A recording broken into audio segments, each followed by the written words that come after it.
Hello everybody, आज का हमारा टॉपिक है magnetic energy stored in an inductor.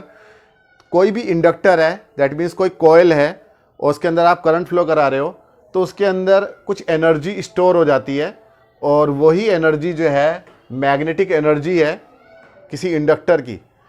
अब आप देखो कि एनर्जी कब स्टोर होती है, जब आपको वर्क डन करना पड़ता है। यहाँ वर्क डन कौन करेगा? एक बैटरी है जिसकी हेल्प से आप किसी इंडक्टर के अंदर करंट को फ्लो कराते हो। तो जैसे ही बैटरी से करंट फ्लो कराते हो, आपको पता है कि पहले इसके अंदर कोई करंट नहीं था, इनिशियल करंट जीरो था और अचानक से करंट उसके अंदर फ्लो करना शुरू कर गया। करंट की वैल्यू धीरे धीरे बढ़ती चली जाएगी और एक मैक्सिमम लिमिट तक पहुंच जाएगी। तो दैट मीन्स यहाँ जो है करंट जो है वो इंक्रीज कर रहा है और जब करंट इंक्रीज करता है तो इस कॉइल के साथ में जो जुड़ा हुआ मैग्नेटिक फील्ड है, आपको पता है करंट कैरिंग कॉइल जो होती है उसके पास में अपना एक मैग्नेटिक फील्ड होता है और उसकी डायरेक्शन हम राइट हैंड थंब रूल से निकाल सकते हैं। जिस डायरेक्शन में फिंगर घूम रही है उस डायरेक्शन में मान लिया करंट घूम रहा है तो थंब की डायरेक्शन मैग्नेटिक फील्ड की डायरेक्शन होगी। तो ये इसका मैग्नेटिक फील्ड लाइन्स है इस कॉइल की। तो ये मैग्नेटिक फील्ड भी इंक्रीज होता है। अगर करंट इंक्रीज करेंगे, आई को इंक्रीज करेंगे तो मैग्नेटिक फील्ड भी इंक्रीज होगा। आई इंक्रीजिंग, एरो लगा दिया ऊपर की तरफ, यानी इंक्रीज कर रहा है तो मैग्नेटिक फील्ड इंक्रीज कर रहा है और मैग्नेटिक फील्ड इंक्रीज करता है तो मैग्नेटिक फ्लक्स इंक्रीज करता है। मैग्नेटिक फ्लक्स जो इस कॉइल से जुड़ा हुआ है, मैग्नेटिक फ्लक्स वो इंक्रीज कर रहा है और जब मैग्नेटिक फ्लक्स इंक्रीज करता है तो यहाँ पर एक इंड्यूस्ड ईएमएफ जनरेट हो जाता है, इंड्यूस्ड वोल्टेज जनरेट हो जाती है और इस पूरे इंसिडेंस को हम क्या बोलते हैं? Self induction. ये पहले हम कवर कर चुके हैं, फिर से मैं थोड़ा सा रिवाइज करवा रहा हूँ। तो यहाँ सेल्फ इंडक्शन हो रहा है, दैट मीन्स जो है यहाँ पर एक अपोजिट डायरेक्शन में एक वोल्टेज जनरेट हो जाती है, क्योंकि अकॉर्डिंग टू लेंज लॉ जो इंड्यूस्ड वोल्टेज होती है वो उस कारण का विरोध करती है, उस कॉज का अपोज करती है जिसकी वजह से खुद जनरेट होती है। तो यहाँ करंट बढ़ रहा है, मैग्नेटिक फील्ड बढ़ रहा है, धीरे धीरे इंक्रीज कर रहा है। तो उसे इंक्रीज करने से रोकने के लिए जो इंड्यूस्ड वोल्टेज है जिसे हम ई से डिनोट करते हैं वो इस डायरेक्शन में जनरेट हो जाएगी। मेन वोल्टेज बैटरी की क्या है? Positive to negative, right to left. और इस कॉइल के अंदर जो इंड्यूस्ड हो जाएगी सेल्फ इंडक्शन की वजह से वोल्टेज जनरेट हो जाएगी वो होगी ई, और ई जो होगी वो लेफ्ट टू राइट होगी। तो अब आप देखो यहाँ कंपटीशन चल रहा है दो चीज़ों का। जो इंड्यूस्ड वोल्टेज है वो लेफ्ट टू राइट है, वो करंट को फ्लो कराना नहीं चाहती, वो चाहती है कि करंट इधर से इधर फ्लो करे। जबकि बैटरी क्या है, वो अपना करंट फ्लो कराना चाहती है राइट टू लेफ्ट इस कॉइल के अंदर। तो चलेगी किसकी?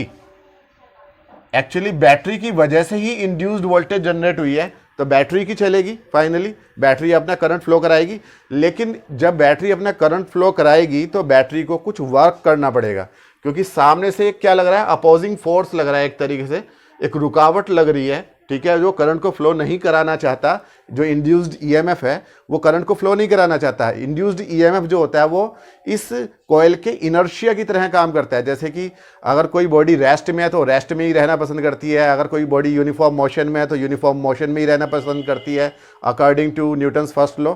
उसी तरीके से अगर किसी कॉइल के अंदर इनिशियली चार्ज जीरो है, करंट जीरो है, तो वो चाहती है कि उसके अंदर करंट जीरो ही रहे। और अगर करंट को फ्लो करवा रहे हैं आप इस बैटरी की हेल्प से तो वो एक अपोजिट डायरेक्शन में अपना एक इनर्शिया या इंड्यूस्ड ईएमएफ जनरेट करती है। तो इंड्यूस्ड ईएमएफ इस डायरेक्शन में है, आपको वोल्टेज जो यहाँ से अप्लाई किया वो अपोजिट डायरेक्शन में है, करंट को फ्लो कराना है तो आपको क्या करना पड़ेगा? एक वर्क डन करना पड़ेगा। वर्क डन हमेशा वहीं करना पड़ता है जहाँ पे आपको किसी चीज़ को करने में स्ट्रगल करना पड़े। तो यहाँ पर स्ट्रगल करना पड़ रहा है इस बैटरी को इसके अंदर करंट फ्लो कराने के लिए। तो वही जो स्ट्रगल है, वही जो काम ये कर रहा है वर्क डन, वो वर्क डन ही किस चीज़ की फॉर्म में स्टोर हो जाएगा? मैग्नेटिक एनर्जी की फॉर्म में स्टोर हो जाएगा। किसके अंदर स्टोर हो जाएगा? इस कॉइल के अंदर स्टोर हो जाएगा। एक्चुअली वो जो वर्क डन है, वो जो एनर्जी जनरेट हो रही है, वर्क डन और एनर्जी एक ही बात हो गई। एनर्जी, वर्क डन ही एनर्जी की फॉर्म में स्टोर होता है, पोटेंशियल एनर्जी की फॉर्म में। तो यहाँ पर जो पोटेंशियल एनर्जी है वो कहाँ रहेगी? ये भी क्वेश्चन पूछा जाता है कि वो पोटेंशियल एनर्जी कहाँ रहती है। तो वो पोटेंशियल एनर्जी इस मैग्नेटिक फील्ड के अंदर रहती है। जो मैग्नेटिक फील्ड लाइंस है इन्हीं में वो मैग्नेटिक पोटेंशियल एनर्जी स्टोर रहती है। और उस मैग्नेटिक पोटेंशियल एनर्जी का यूज कब होता है?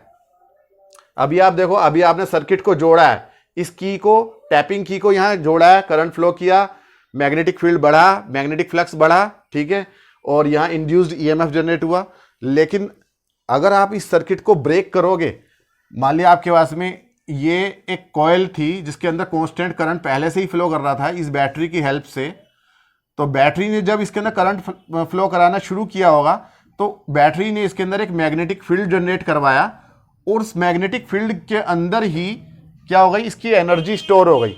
वो एनर्जी अभी हम कैलकुलेट करेंगे कितनी होगी। तो इस मैग्नेटिक फील्ड के अंदर वो स्टोर हो गई एनर्जी।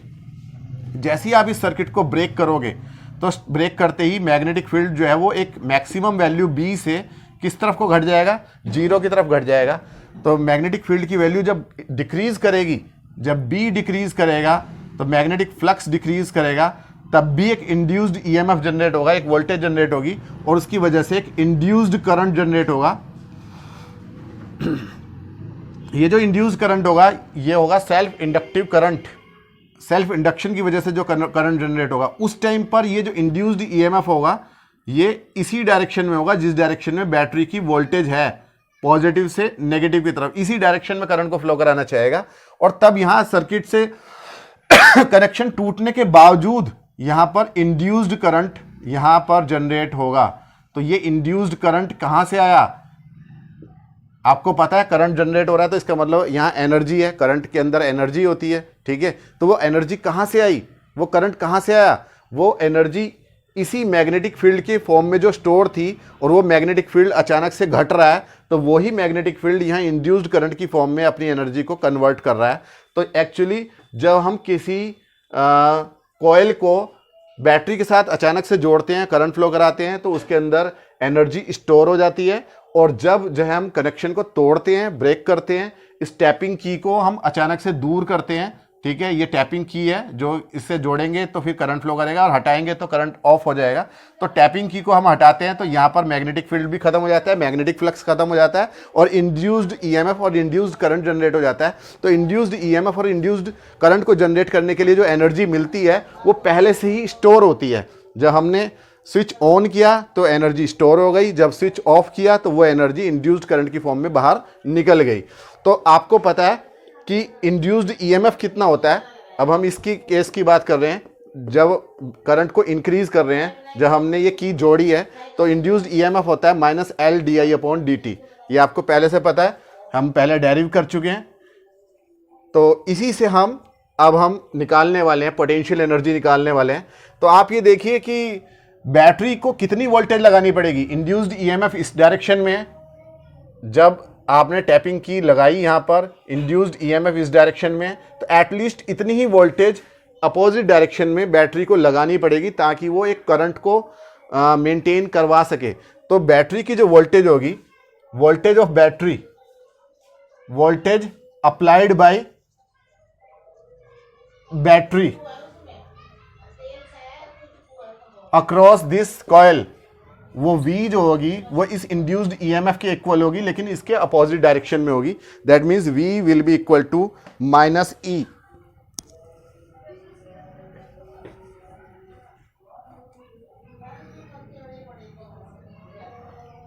तो E की वैल्यू आप यहां से रख देंगे, तो V इज इक्वल टू हो जाएगा, ये माइनस साइन है और एक माइनस साइन यहां पर था, तो दोनों प्लस हो जाएंगे, टोटल मिला के हो जाएगा V is equal to LdI/dt।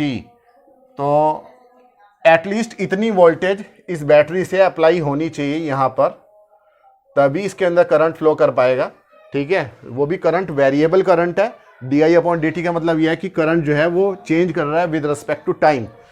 अब आपको पता है कि पोटेंशियल डिफरेंस की यानी कि वोल्टेज की क्या डेफिनेशन है। V इज इक्वल टू होता है dW/dQ, work done to move a unit positive charge from one place to another place in a circuit is called potential difference across the circuit। ये जो है potential difference की definition है, first chapter में आती है कि work done per unit charge, वहां पे हम ऐसे भी लिख देते हैं W/Q0, ये हो जाता है V, ठीक है। और अगर छोटा सा वर्क डन कर रहे हैं, हम छोटा से चार्ज को फ्लो करा रहे हैं, तो dW/dQ, तो ये हो गए V। तो इस V को हम यहां रख देंगे यहां पे, तो dW/dQ इज इक्वल टू आ जाएगा LdI/dt, ठीक है। तो 3 से आपने जब यहाँ रखा तो डी डब्ल्यू upon d q l d i upon D t आ गया, डी क्यू को इधर मल्टीप्लाई में भेजा तो डी डब्ल्यू is equal to l d i upon D t into d q, और d Q upon D t क्या है, रेट ऑफ चार्ज करंट पर charge per unit time, charge per unit time ही क्या होता है आपका करंट होता है, but D Q upon D T is equal to होता है आई। तो यहाँ इस D Q upon D T की जगह हम रख लेंगे आई। तो छोटा सा जो वर्क डन हुआ, छोटे से चार्ज डी क्यू को फ्लो कराने में, छोटा सा चार्ज आप डी क्यू को इधर से इधर फ्लो कराने में जो छोटा सा वर्क डन हो रहा है डी डब्ल्यू, वो डी डब्ल्यू हो जाएगा आपके पास में L, D Q upon D T की जगह आपने रखा आई, और साथ में ये आ गया आपके पास में डी आई। तो टोटल वर्क डन, ठीक है, टोटल वर्क डन एक मैक्सिमम वैल्यू क्यू तक आप लेके जा रहे हो पर यूनिट टाइम में, तो यानी कि एक करंट आई फ्लो करा रहे हो, तो टोटल वर्क डन कितना होगा, तो total work done W is equal to होगा एल आई डी आई का इंटीग्रेशन, इंटीग्रेशन कहाँ से कहाँ तक, इनिशियल लिमिट क्या है, जब टाइम 0 था तो करंट कितना था 0, और फाइनली करंट कितना हो जाएगा, एक मैक्सिमम वैल्यू आई तक पहुंच जाएगा, मान लिया मैक्सिमम वैल्यू आई है, तो एल जो है वो इंटीग्रेशन के साइन में से बाहर आ जाएगा, और आई का इंटीग्रेशन होगा आई स्क्वायर अपॉन 2, आई स्क्वायर अपॉन 2, और लिमिट आ जाएगी 0 से लेकर आई तक, लोअर लिमिट ये रही और अपर लिमिट आई। तो ये जब माइनस करेंगे आप, आई के प्लेस पे आई रखेंगे, फिर आई के प्लेस पे 0 रखेंगे, तो वर्क डन आ जाएगा 1/2 एल आई स्क्वायर। यही वर्क डन स्टोर हो जाएगा in form of potential energy, magnetic potential energy. तो मैग्नेटिक पोटेंशियल एनर्जी का फॉर्मूला आ गया आपके पास में U is equal to half L I square, और जब इस सर्किट को ज़रूरत पड़ेगी इस मैग्नेटिक पोटेंशियल एनर्जी को कन्वर्ट करने की चार्ज में या करंट में, तो ये सर्किट इसका यूज़ कर लेगा, और यहाँ पर जैसे ही आप सर्किट को ब्रेक करोगे तो यहाँ पे करंट फ्लो करा देगा। तो U इज इक्वल टू होता है half L I square, where L क्या है, सेल्फ इंडक्टेंस ऑफ कॉइल। तो उम्मीद है कि आपको ये समझ में आया होगा। मिलते हैं अपने नेक्स्ट टॉपिक में, तब तक के लिए थैंक यू।